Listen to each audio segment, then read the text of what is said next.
There's an old saying in the Army, the longest march always begins with the first step. By the same token, the greatest battle usually begins with one word. One simple code word which becomes the symbol of the whole operation.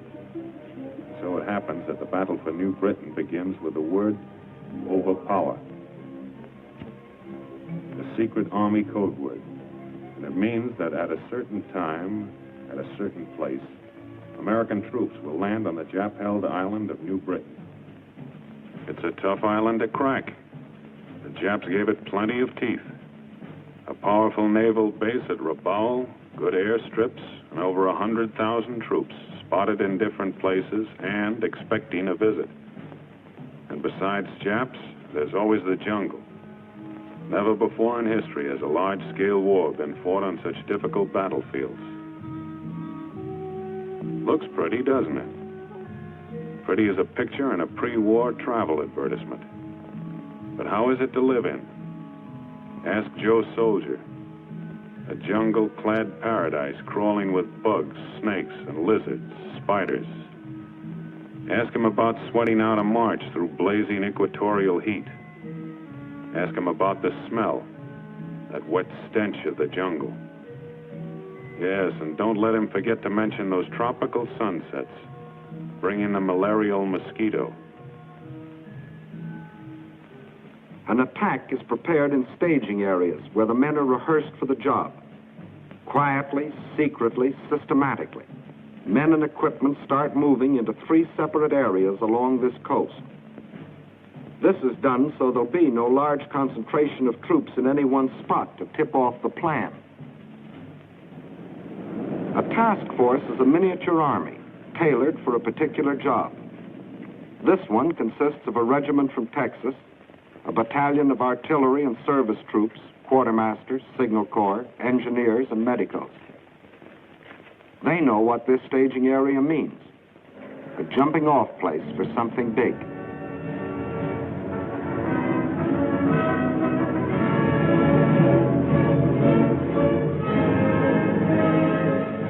Out here, housekeeping starts from the ground up. You pick yourself a place and start chopping. It used to be hard work mowing the lawn on Sunday afternoons. Try mowing kunai grass with a machete. Meantime, a couple of 100 miles to the north, the second task force marches into their staging area to prepare for their part in the operations. These men have seen something of jungle fighting. They're Marines, and they cut their teeth on Guadalcanal.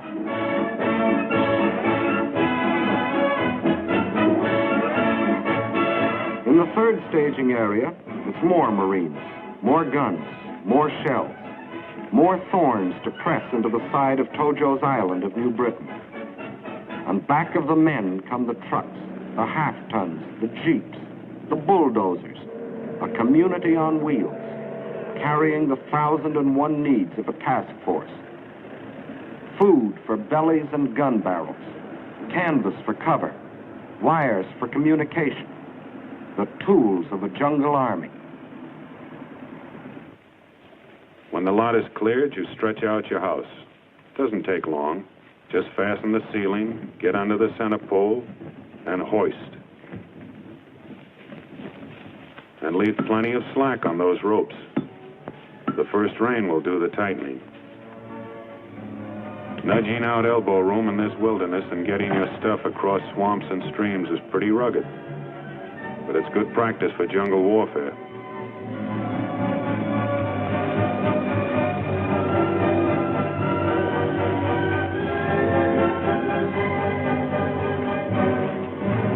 Bridges need plenty of attention. Mountain rains can swell these streams to torrents that can drown the truck. And transportation is important out here. When it comes to jungle construction, you can't beat a fuzzy wuzzy. Uncle Sam has thousands on his payroll.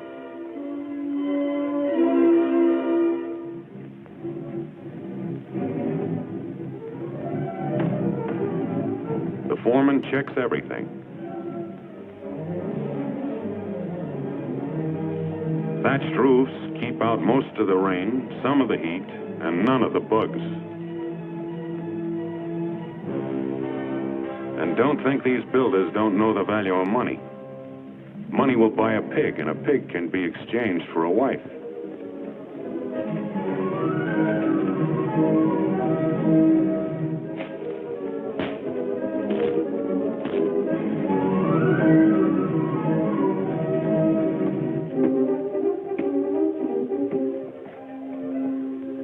Here's where that Boy Scout training comes in handy. And this lad is an awfully tough critic. Outfits sprawl over a staging area for miles. It's a signal corps job to tie them together with telephone lines. Not much like hometown telephone poles, but the technique of climbing them hasn't changed a bit.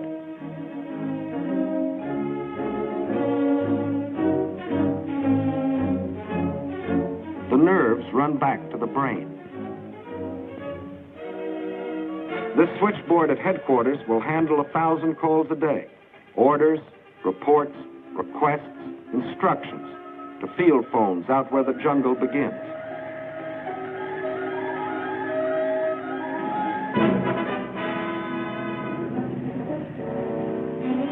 When a Jeep or a truck is issued to a driver, that's his baby, and he keeps it clean.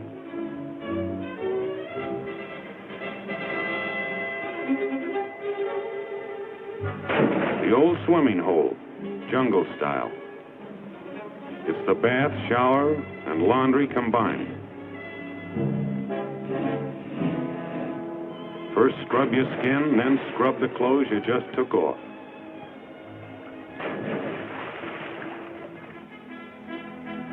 This may not be your favorite cafeteria, but it's the only one handy right now. And it's the quartermaster's job to see that the army is fed.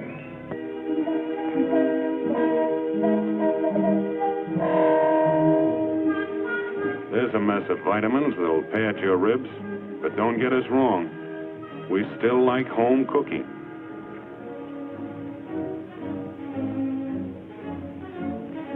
These are the canvas cities that Joe Soldier built out of jungle and kunai grass.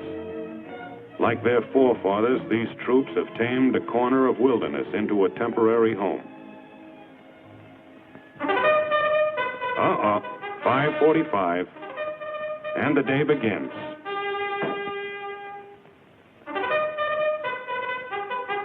A helmet makes a swell wash basin, and you can't do this with a family sink. And now to work. It begins with the task force commander giving the details of the job to the men who are going to do it. There will be 2 landings on New Britain. The first at Arroway, to divert the Japs from the main landing a few days later at Cape Gloucester. Arroway is a peninsula. A small force will make a landing up here in the enemy's rear, they hope, and move down the peninsula to join with the main forces, who will land along here. Complete surprise is the main thing. Hit fast and hard.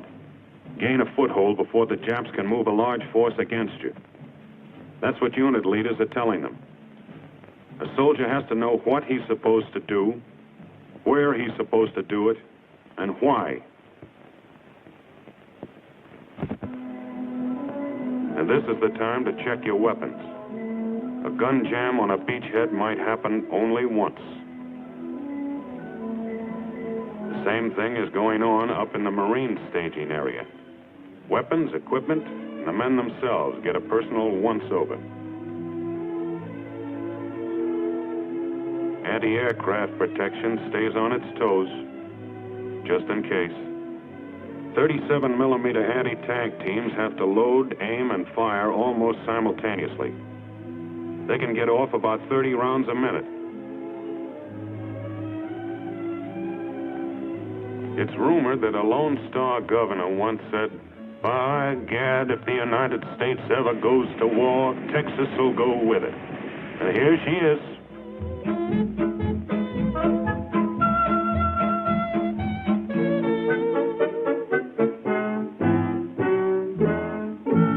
There'll be artillery, too, for knocking out Jap strong points.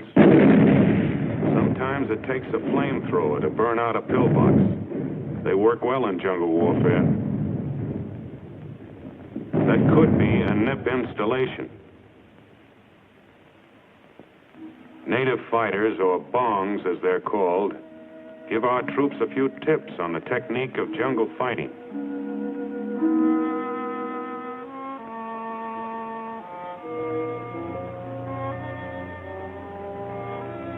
The training is carried out under simulated battle conditions. And soldier, those aren't pebbles hitting the stream.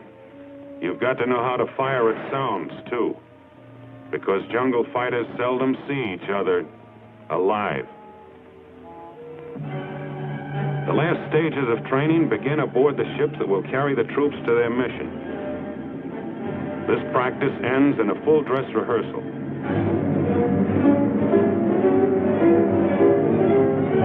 Two detachments are going to make the landing in rubber boats. It takes a lot of practice to handle these. It's dangerous, plenty dangerous. No protective armor, no more speed than your own paddle power.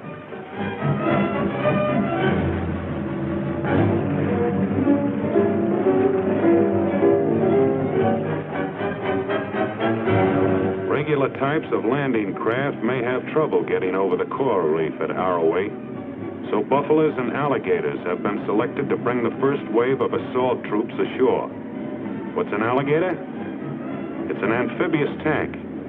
What's a buffalo? It's an amphibious tank, too, but it's got more armor. They look like bad dreams, and they'll deliver the first punch.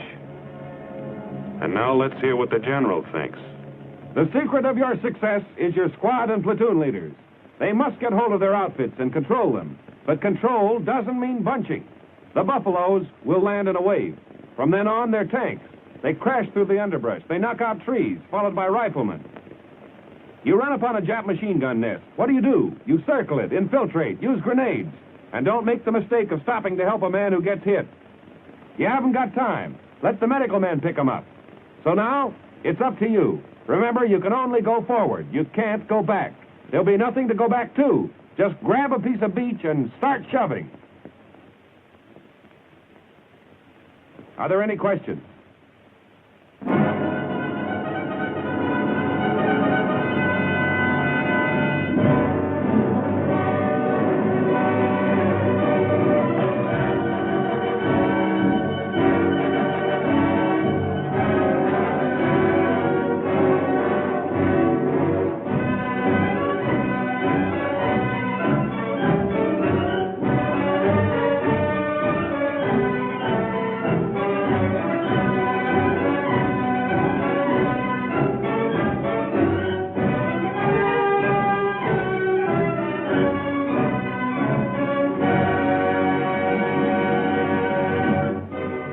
Comes the parade of men and supplies, the loading, the checking, the counting, the packing. It's the war of logistics, adding up to the final question mark. Will the troops who make the landing have what they need, where they need it, and when they need it? Training is over. Rehearsals are over. This is it.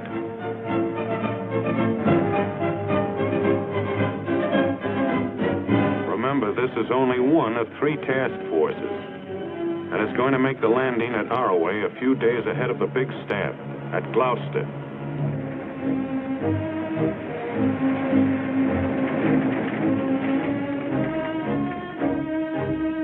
The Commander-in-Chief, who is responsible for the coordination of the whole plan, comes down for the takeoff.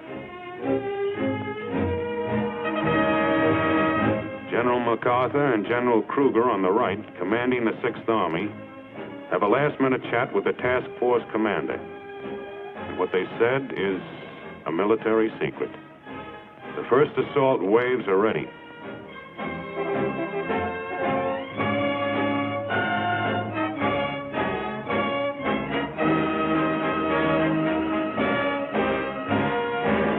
Time doesn't even wait on generals. And time is running out. This is goodbye, and good luck.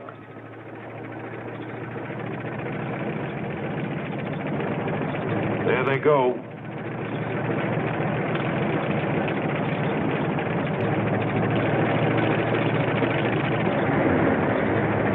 The buffaloes and alligators are going to load on the mothership.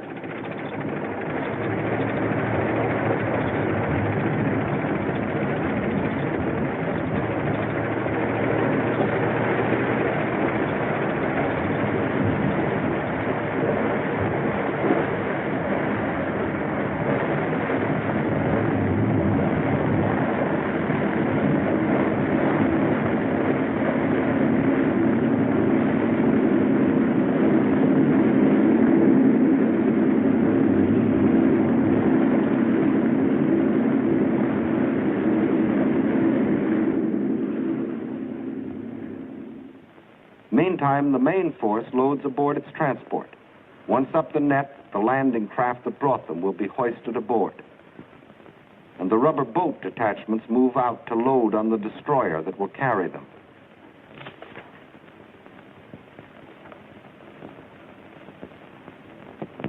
The convoy is on its way to meet its naval escort.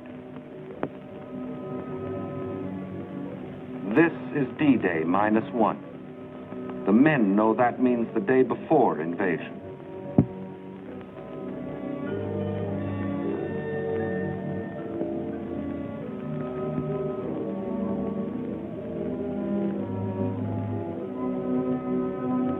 This last-minute check on weapons goes on aboard every ship, and nobody has to be told to do it now.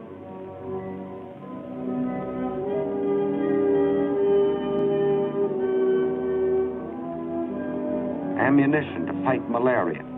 It's the daily atabrine pill.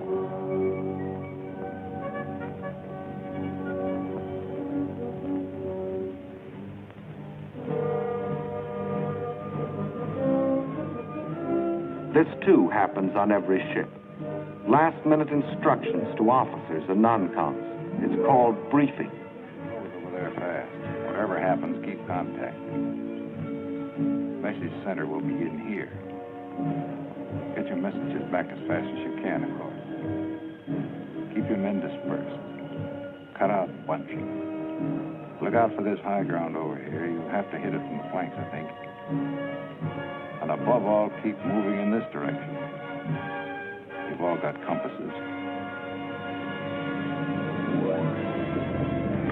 We're at the rendezvous point. The task force commander leaves to board one of the destroyers of the escort. And now the convoy will sail through the night to Arroway. Troop ships flanked by destroyers and led by minesweepers and sub-chasers.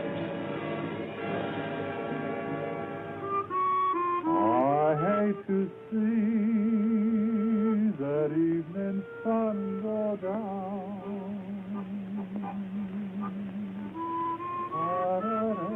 Tomorrow belongs to the headlines in hometown papers, to the radio commentators, and the casualty lists. But these few hours belong to each man to spend as he likes.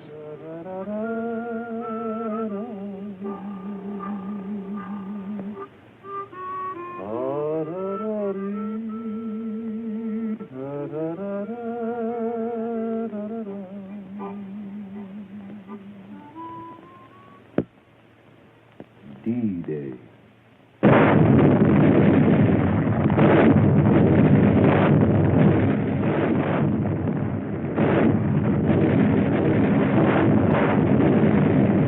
Under the protection of the naval barrage, the first assault waves keep circling, awaiting the order to start in.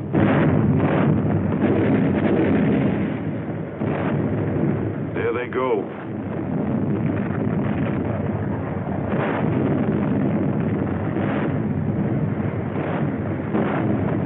Jap plane.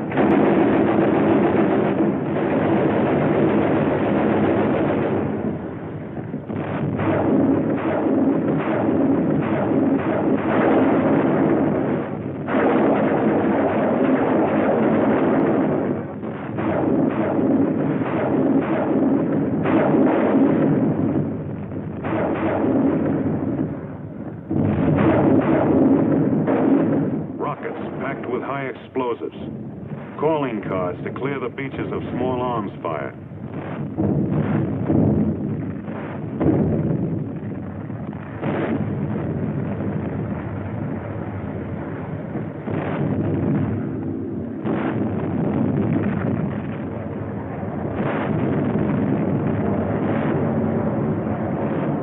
More planes coming.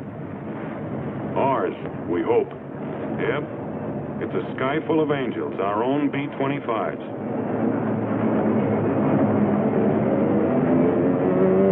Now it's the Air Force's turn, and they know their way around. They've been softening it up for days in advance.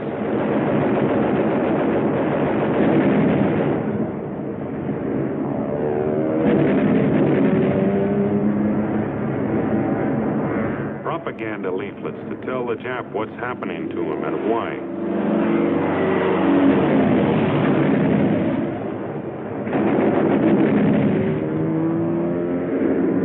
The naval barrage drove most of the Japs off the beaches up on the cliff. And that's where the planes work them over. Strafing may not wipe out a ground force, but it keeps them ducking.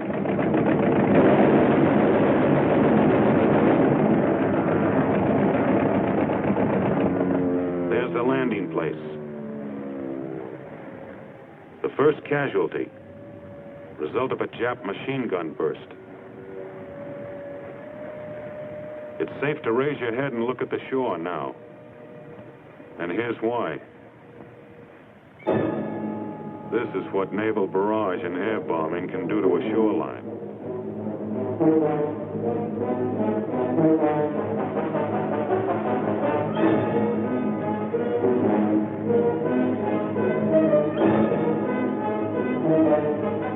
Remember, you can only go forward. You can't go back. There'll be nothing to go back to. Just grab a piece of beach and start shoving. Still a few snipers around.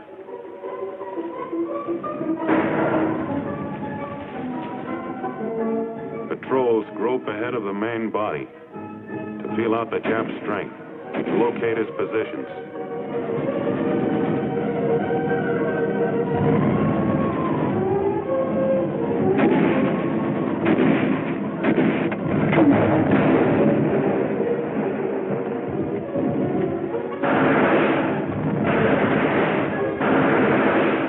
Troops keep advancing.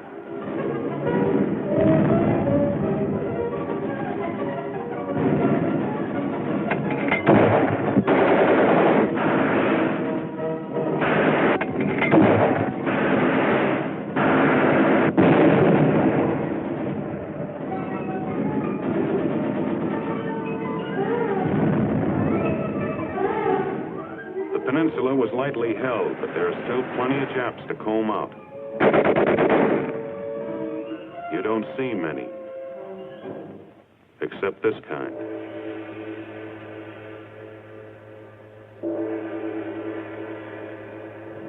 The objective is to push about 3 miles up the peninsula, then dig in and hang on. More and more troops are fed up to the rapidly advancing front by jeeps, alligators, buffaloes. Grab is over. Now to hold on. Counterattacks may strike anywhere, anytime. Better be ready. Beach gun emplacements for all-round security. That's an air raid warning truck under the camouflage. And every man digs a place to dive into when the Zeros come.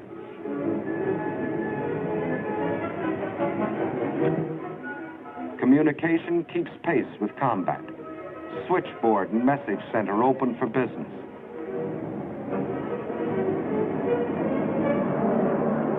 Supplies are needed faster than ships can bring them.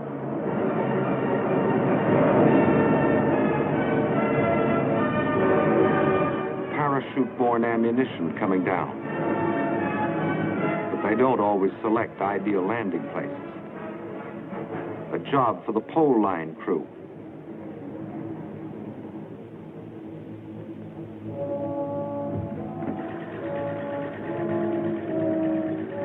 That dirty pool is being converted into drinking water by the Engineer Water Purification Unit.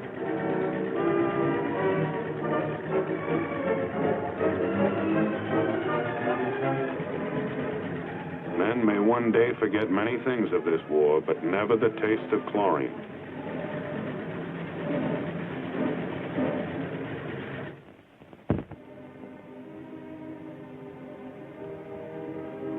Casualties from the front get attention in the surgical tent. The man on the table got a shell fragment in the leg. Enemy planes.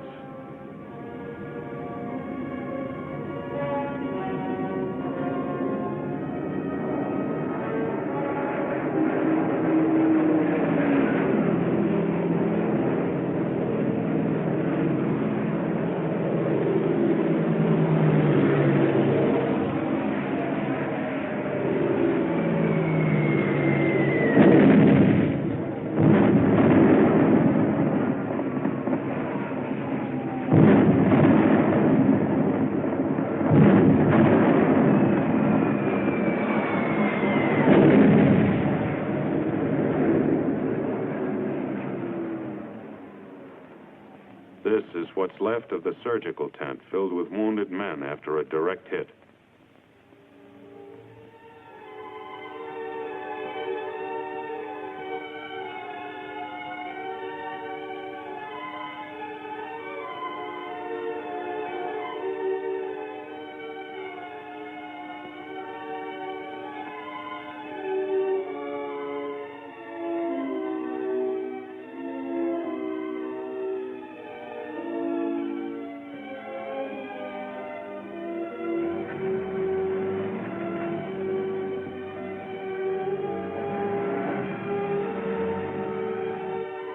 For these men, the roads are longest.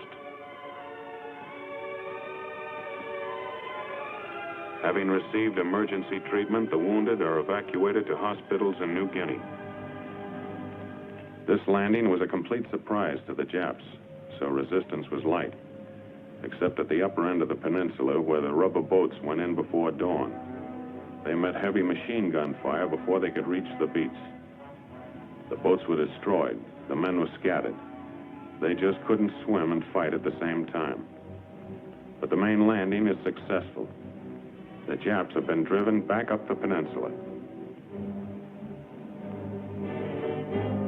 The beachhead is established. The task force commander is ready to make his report.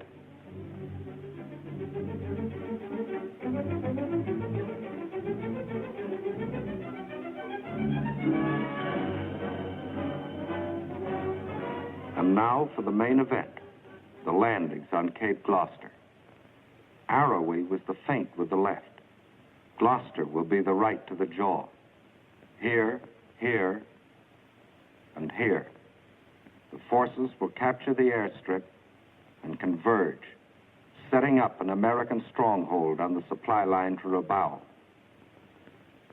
In the Marine staging areas, it is Christmas Day.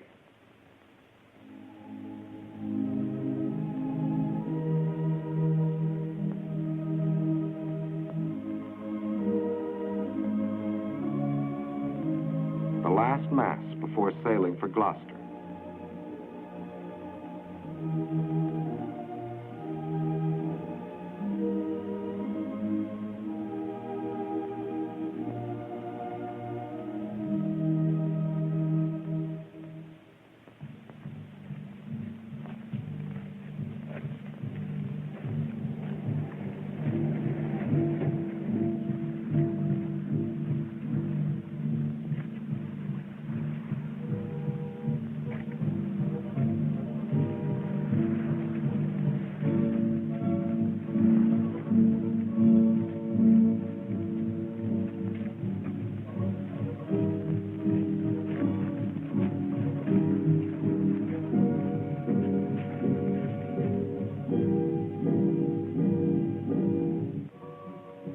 Masses of men to land upon 3 separate beaches in the vicinity of Cape Gloucester.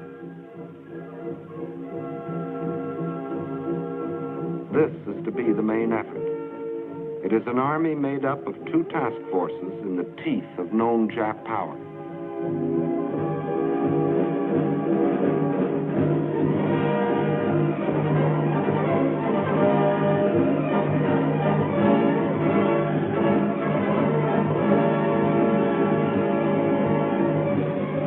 These 2 landings are the first stage in the neutralization and envelopment of Rabaul.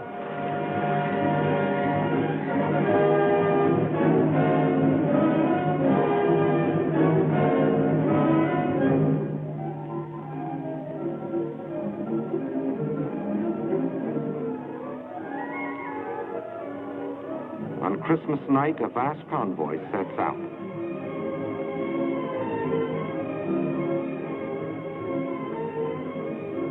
Cape Gloucester, New Britain.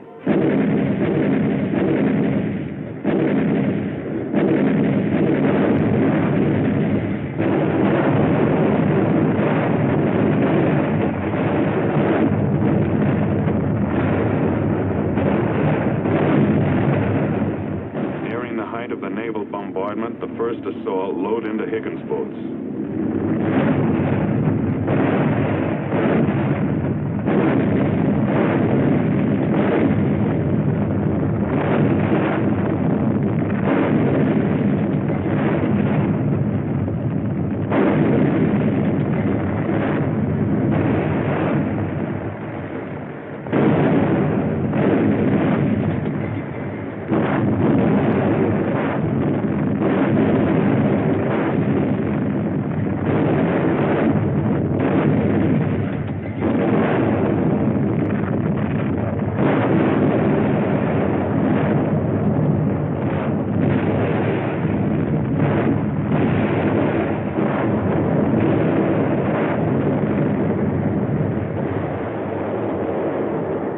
The umbrella of air protection arrives on time.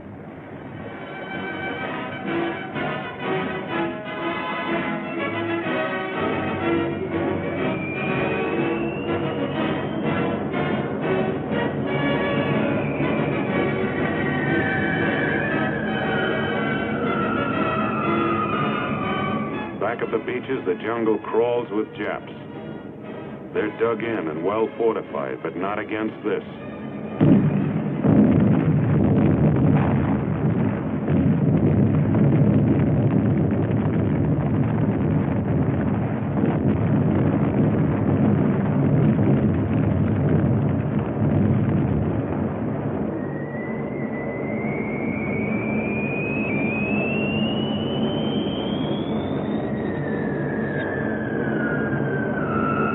Bombardier once boasted he could hit a derby with a dime.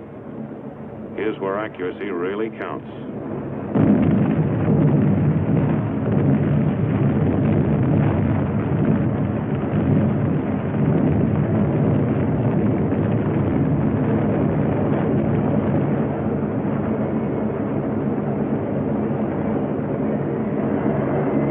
Just back of the beaches, but not too far in.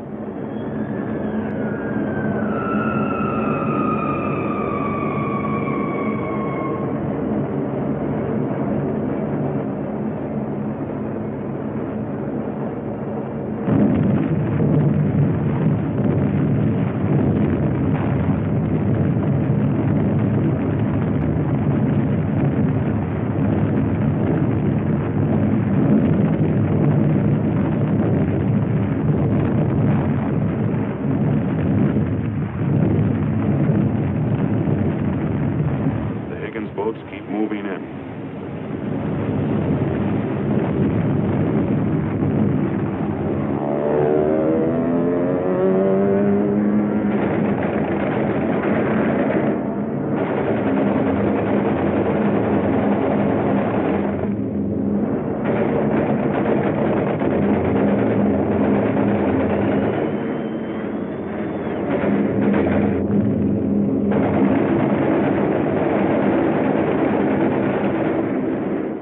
Under this air cover, the invasion fleet creeps forward.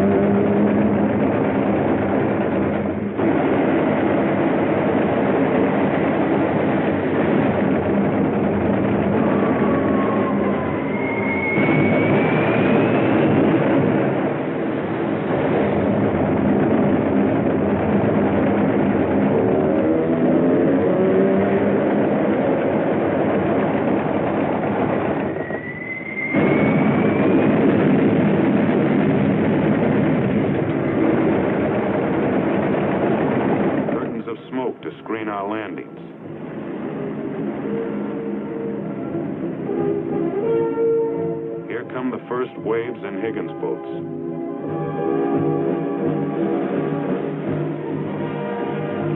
Not ghosts from Pearl Harbor, but American boys. Tom, Dick, and Johnny. The boys who used to play baseball in the vacant lot on Saturday afternoons. The youngsters that drove jalopies and sang the popular songs.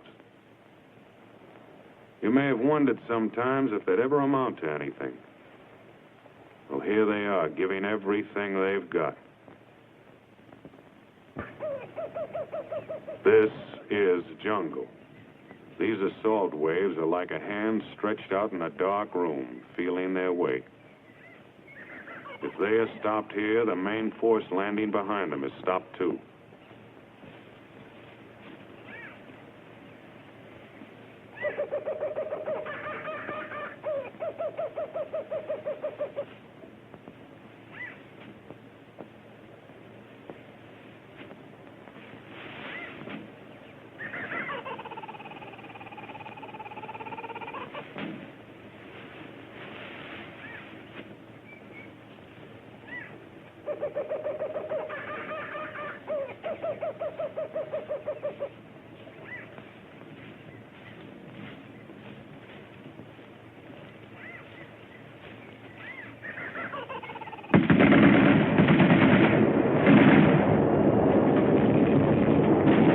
Contact with the enemy.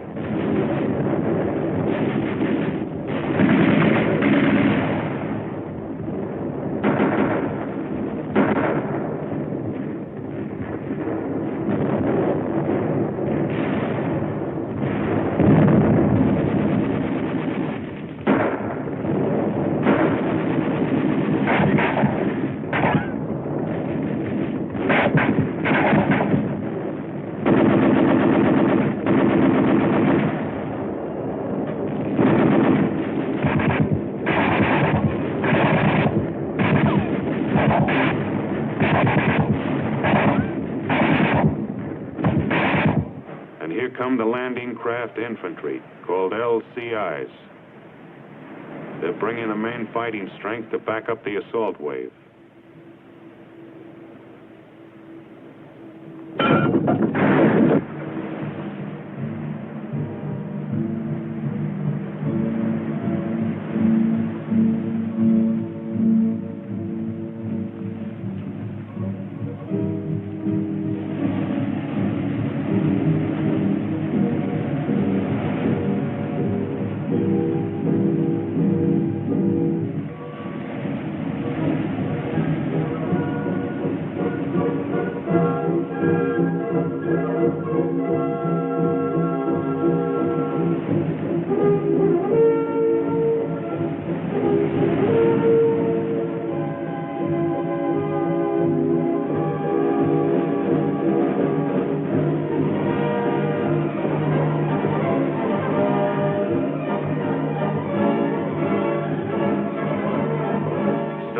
Be carried in the hard way. The trucks come later.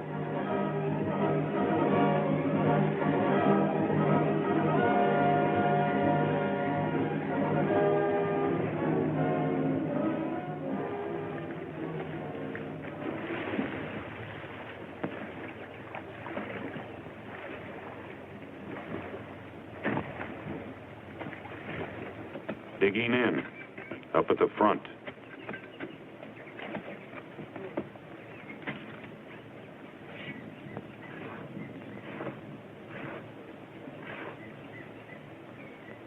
Here's a highly trained specialist. Even a Jap sniper can't camouflage his scent. Fresh troops forward.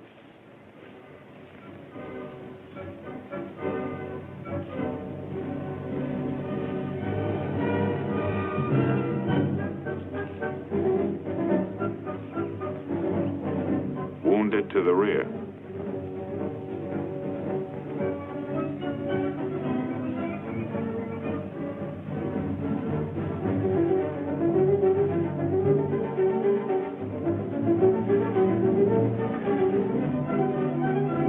Know what's around the next bush.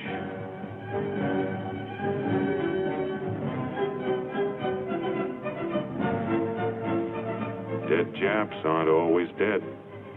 Better be sure.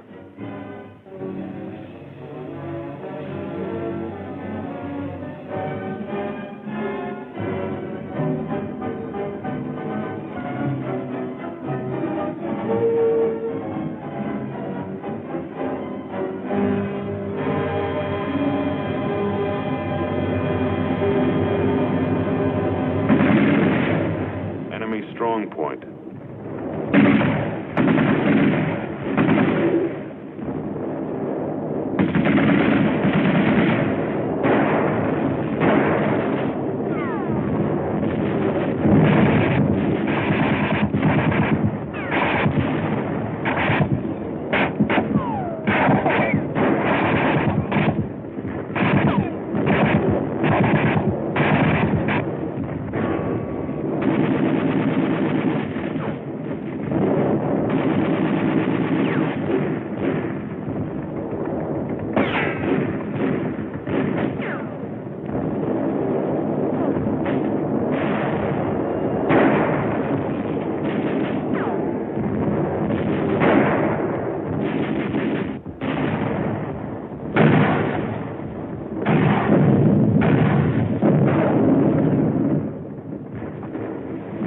Bazooka. It's a hand-carried rocket gun. Firing it takes close teamwork.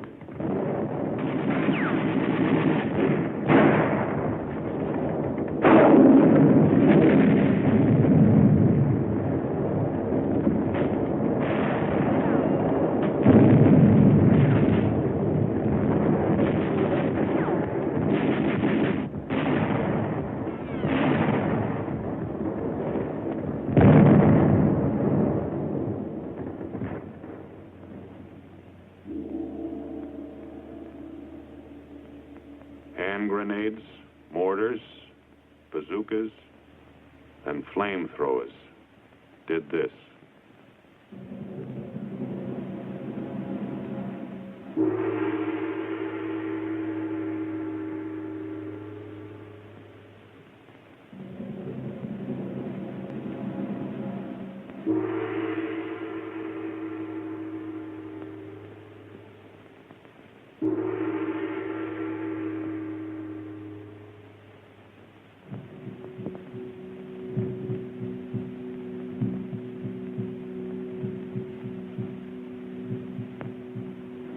After the LCIs have been emptied of men, the towering LSTs, landing ship tanks, move in, bringing everything for the establishment of a beachhead.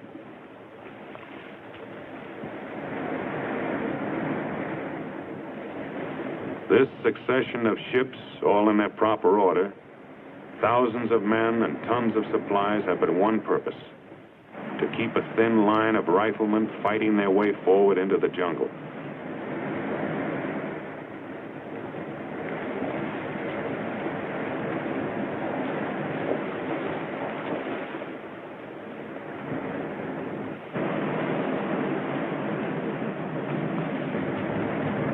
Buffaloes and alligators.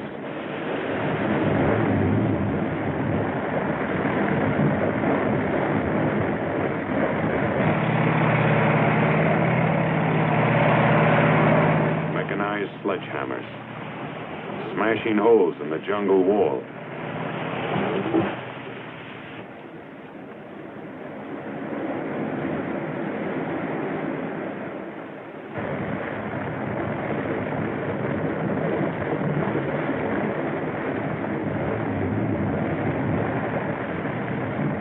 Bucket lines to pass the ammunition.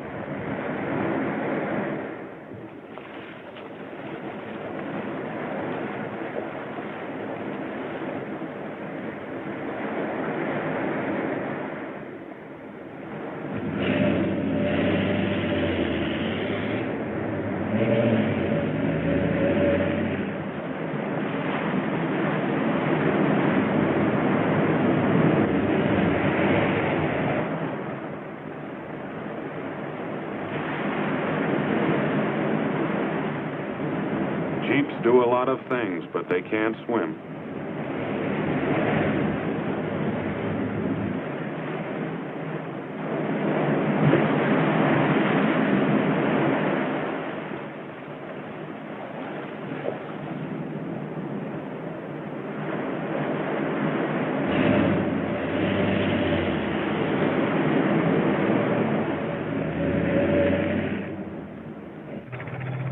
Medium tanks to crush pillboxes.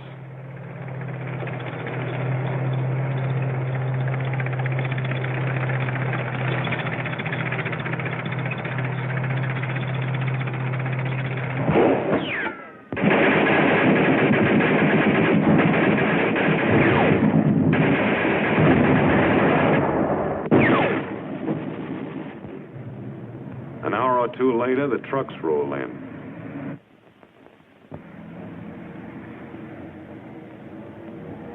But they can't go everywhere. Ammunition is being spent fast.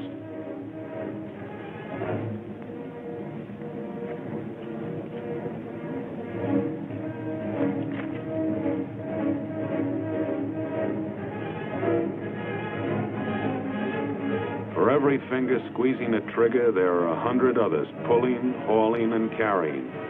It's all part of the same job.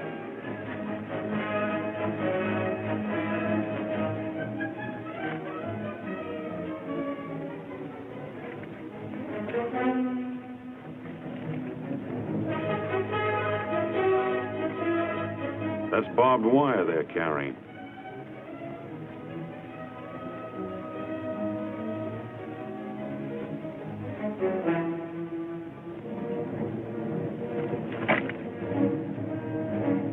As soon as there's any place to phone to, there's a telephone line to do it.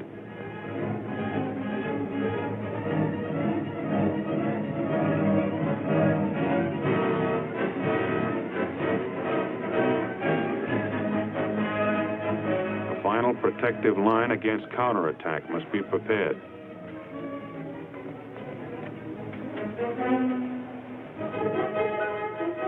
You may be hit from anywhere, anytime.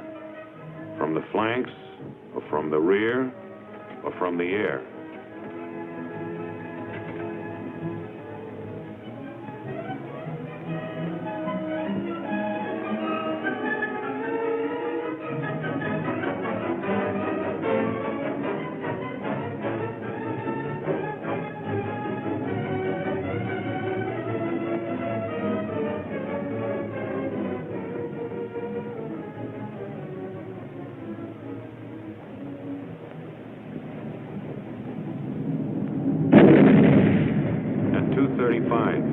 Enemy dive bombers. Jap planes shot into the water. More than 60. Costing less than a dozen of our own. The Japs concentrated on the destroyer Bronson. That's the Bronson, standing on end, sinking fast.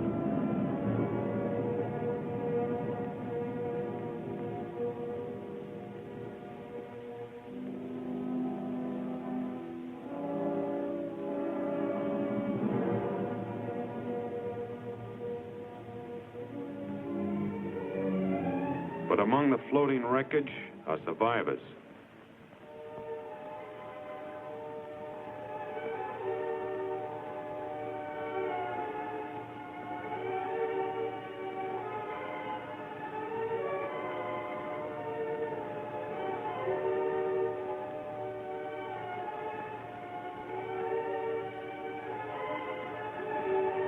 Exhausted, some dying, some dead.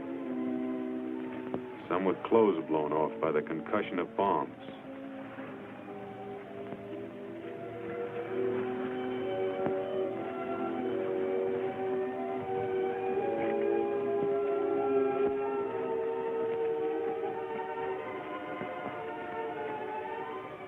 These are a part of 208 survivors who will remember the Bronson when they fight again. Back at Gloucester, it had begun to rain.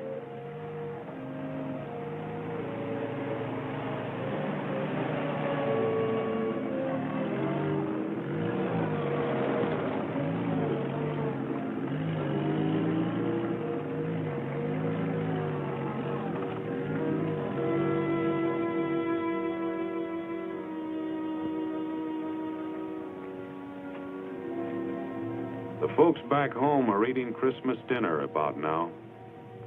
Out here, it's the day after. and just another day.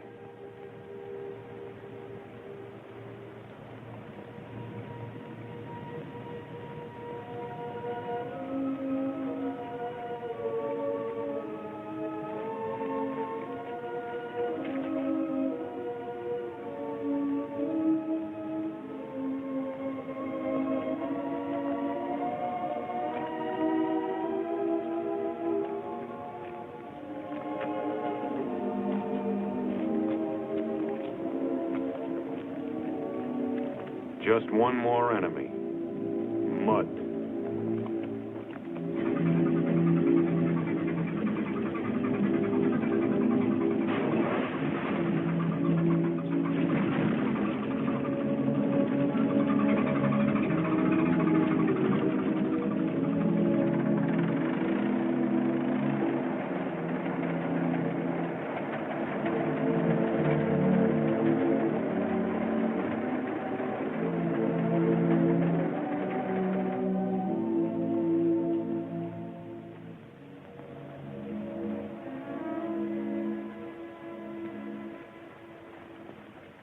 Information gained from prisoners confirms what we know. The advance is nearing its main objective.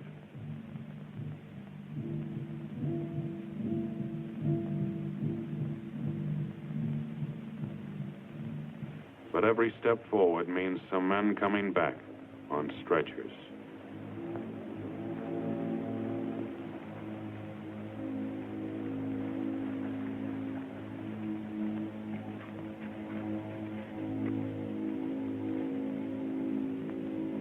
Sometimes it takes too long for the stretchers to arrive.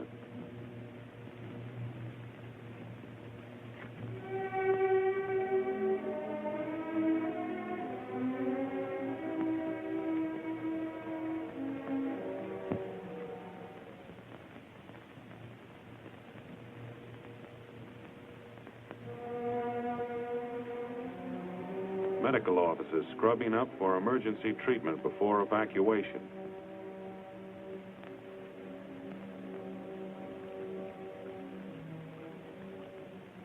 The country doctor, the city surgeon, working together 25 hours out of the 24.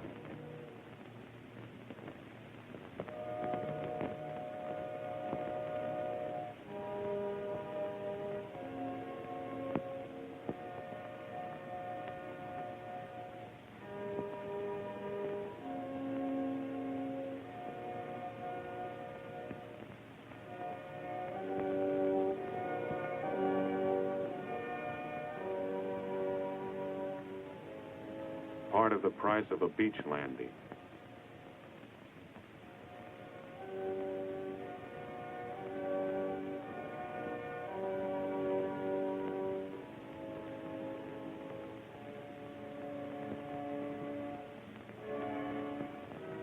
Yes, it's a wounded Jap, receiving decent treatment and a cigarette.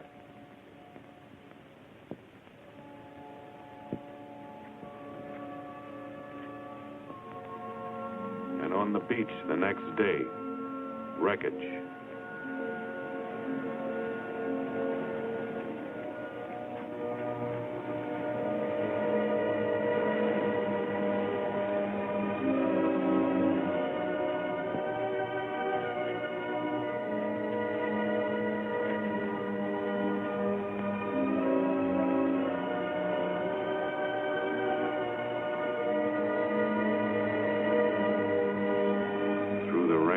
Darkness of enemy waters, they're going back to hospitals in rear area.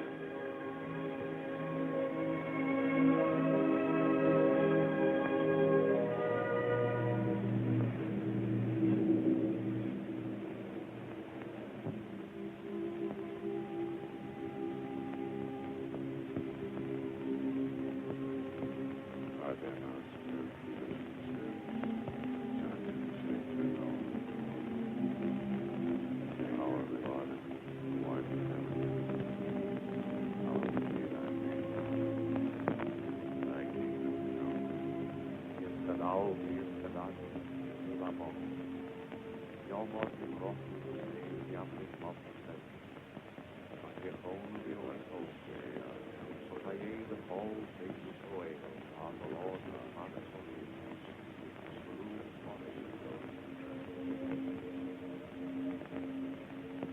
Lead us not into temptation, but deliver us from evil.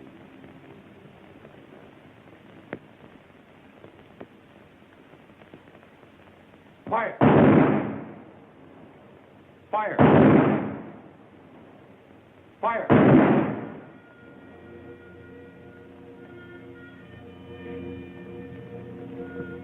One day of American living, bought and paid for.